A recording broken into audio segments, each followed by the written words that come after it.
Yeah, thank you very much. My name is Thilo Hoelscher. I'm the CEO of BURL Concepts out of San Diego. It's my pleasure to introduce you to SONAS. SONAS is an acronym for stroke or not a stroke. Stroke is the second common cause of death worldwide. It's one of the most diseases we know, and it's the #1 cause for long-term disability. The vast majority of strokes are so-called ischemic strokes, close to 90%. The underlying pathology is the blood clot, including a cerebral brain artery causing the stroke. The current standard of care is endovascular therapy, otherwise known as mechanical thrombectomy. What's underlying here is that based on the catheter technology, the actual blood clot is being pulled out mechanically from the vessel to establish recanalization, something which is known from the coronary myocardial infarction seen since many decades. It's a great technology with extremely high efficiency of close to 95%. The issue is that from all the patients eligible for this treatment, less than 3% globally actually do have access to this treatment. So what's the reason for this? It's mainly a delays on 3 different levels, starting with delayed detection. Stroke is a clinical diagnosis, means the first responder, the physician, sees the patient, assesses the symptoms, and makes a clinical decision whether this might be a stroke or not. So stroke is a very colorful picture. There are more than 50 differential diagnoses which can mimic a stroke, such as migraine attacks or epileptic seizure. There is today no diagnostic device which allows to support the clinical assessment of the patient, like we have it in the myocardial infarction, where the EKG is established since many, many decades. Here, for stroke, we don't have any diagnostic tool other than the clinical experienced eye of the physician or the first responder to assess whether this is a stroke or not. That delay in recognition in often cases leads to a delayed admission to the hospital, which is normally the primary hospital, but the primary hospital might be not the hospital which can provide stroke specialized care. So the consequence out of this is that a large number of patients here in the United States, is about 30 to 40% of all the stroke patients, have to be transferred to a comprehensive stroke center or a stroke unit. With that, obviously, there's more time delay put on top of this. That means the time until this mechanical thrombectomy can be deployed with the patient actually is in a lot of cases and exceeding the time the time window which is appropriate to treat these patients with this technology. So, and since we know the time is brain, and almost 2 million brain cells die every minute once a brain vessel, brain artery is occluded, this is the biggest issue we are facing. So where does SONAS, our device, come into? So first of all, the follow-up of the patient doesn't change. The patient is still being assessed by the clinicians or the paramedic, whether it's a stroke underlying or not. But now with our device, we have the ability to support, to confirm or disconfirm whether this is an underlying stroke, because the device measures brain perfusion.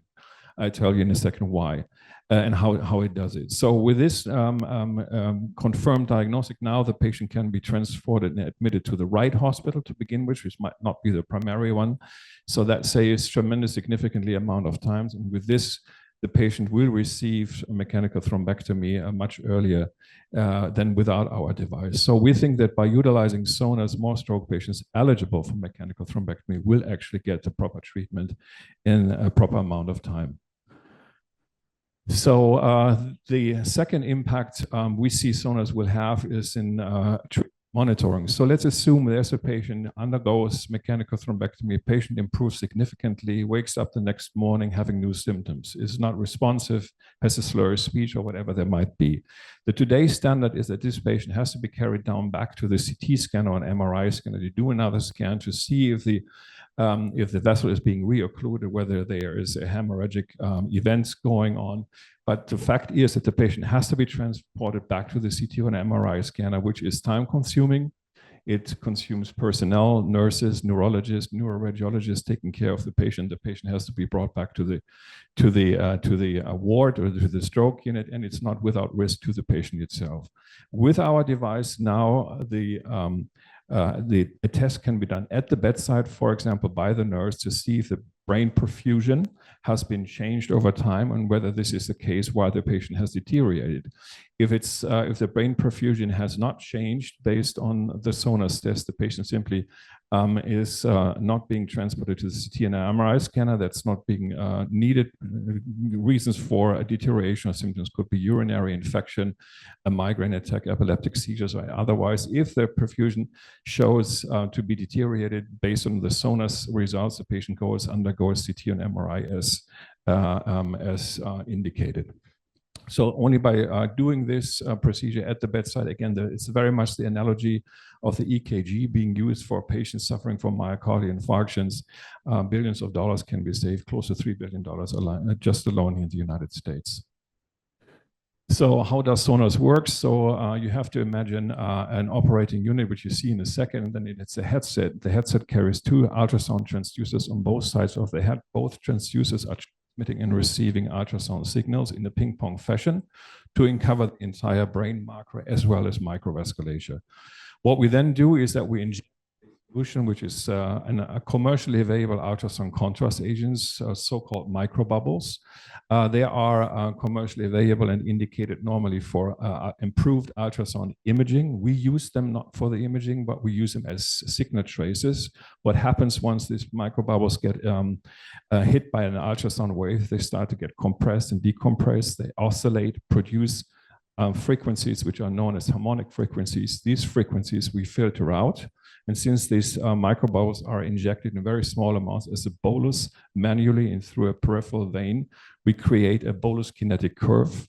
And based on this bolus kinetic curve, we do further analysis. So the basic technological concept behind it is very much comparable to perfusion-weighted CT or perfusion-weighted MRI, which are the standard of diagnostic care in stroke detection and stroke monitoring.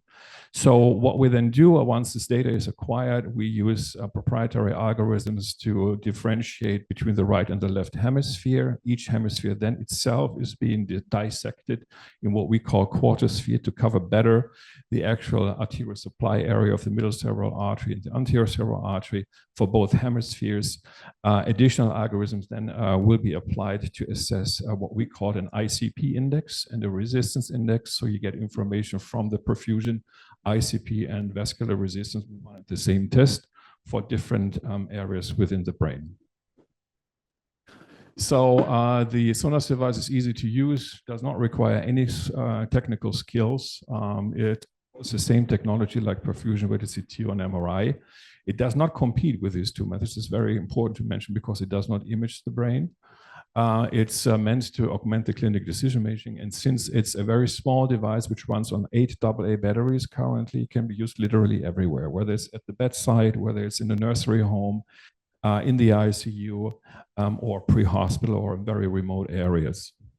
The current uses are perfusion screening in stroke patients. That's how the device is being used currently, perfusion treatment monitoring, but it's being used as well outside stroke population for vasospasm monitoring and ICP monitoring, here mainly in patients suffering from traumatic brain injury and subarachnoidal hemorrhage. So we think that SONAS in the future has the potential to become the point of care neuromonitoring tool.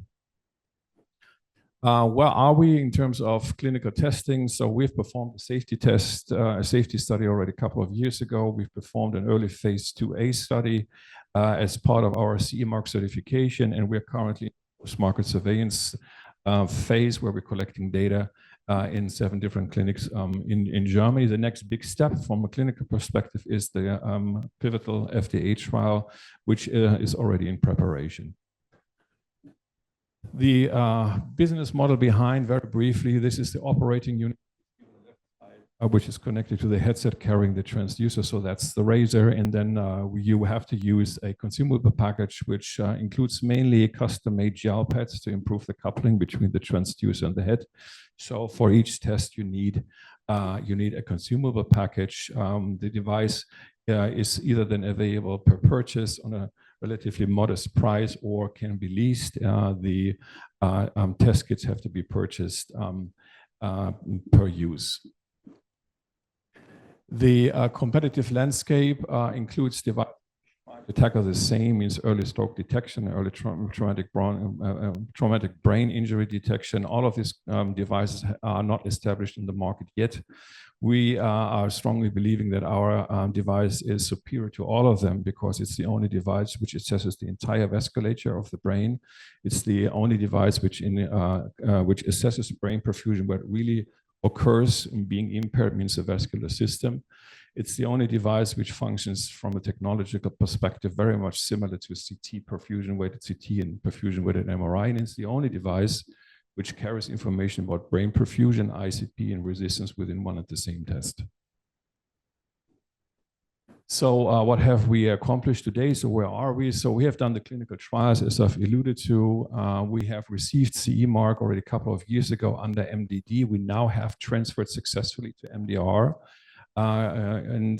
We have performed clinical data acquisition in 7 highly established and recognized clinics in Germany. We have collected about 350 data sets by today.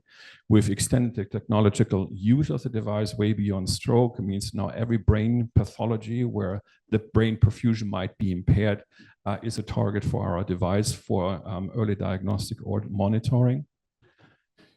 We have engaged with the contract manufacturer. The contract manufacturer, for the purposes we are using them, is currently located in Germany. We have entered a strategic partnership with the global leader in diagnostic imaging, especially for ultrasound contrast agents, a company called Bracco, based in Italy. We are advanced with our FDA approval or FDA exchange, I would like to say. So we are submitting our FDA IDE application by the end of this month. We think that everything, the way it looks like, we point out that this will be a de novo approval process. And we have established clinical partnerships with all relevant global key opinion leaders in neurointervention and stroke, such as the University of Buffalo or UCLA. So what we are looking at is a financial investment partner to support the clinical trials in here in the USA and to support our commercial activities in Europe. We are ready to commercialize by the end of this year if the capital supports this. And the proceeds will be used, as I've mentioned, for the FDA trial and the commercial efforts in Europe. So just as a last, just to see the outline we're looking at. So we are in Q2 right now. So as I've mentioned, we will submit our IDE application by the end of this month. In Q3, Q4, we expect the application to be approved. The clinical trial selection is ongoing already, and then we will start with the IRB approval process.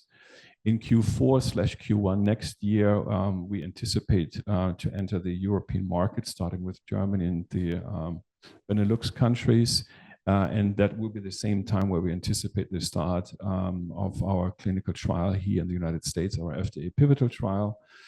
We expect about 12 to 18 months at the most, but more 12 months to receive our FDA approval, which then would bring us into Q1, Q2 2026. And after that, we expect the market entry here in the United States in Q3 2026.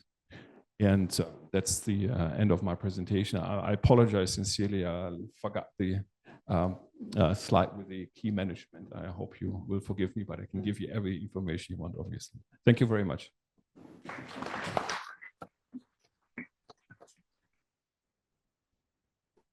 Yeah, happy to take any questions if there are questions. Apologies if I missed it, but do you mind describing who your target customer is and any estimates of your pro forma as far as revenue and costs, what your margins would be? First of all, the customers would be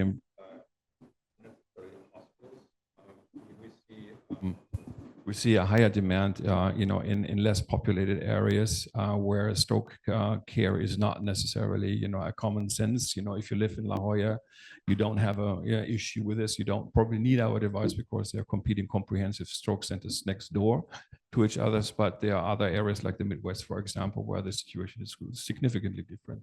So the customers will be hospitals because we see the first application at the bedside for treatment monitoring. It will take a while till it will be until it's established, and then we see spending up, spread hospital environment as well. So the revenue we see, if we're looking at the total available market after 10 years, we see it about $2.5 billion. First of all, thank you for the presentation. When I first saw your presentation before I was here, I talked to a number of doctors just to get a sense of this, and there was quite a bit of initial excitement of the concept of what you're doing. I can't speak to the technology or the science, but it was clear that at the EMT level, that it could be somebody doing what you're doing could be a game changer. That was kind of the common from multiple sources. But I do want to make a couple of comments on your presentation, because I honestly look at about 350 presentations a year, and I spend most of my day doing exactly what I'm doing right now. And you had so much great information in there, but too much to the point where you should take about 20% of what you have in there and present that, because you have a lot to say, and you're classic in that you wanted to say everything on your slides and in your voice. So just that friendly critique, because I think you've got something to offer, and I think if less is more. Right, thank you very much. Much appreciated. Thank you. Just coming back to your comment earlier, so the device initially was meant to be used in the pre-hospital scenario, because there's a very clear unmet need right now, and this is selecting patients and bringing to the comprehensive stroke center. We stepped away from the pre-hospital environment simply because, from a business perspective, it's the most difficult environment to step into. And if you look at the evolution, the history of the EKG, it was the same thing. It was established in the hospital first, took a couple of years until it was established as a point of care diagnostic. Then it was used in pre-hospital as well. So it's a similar pattern we follow here.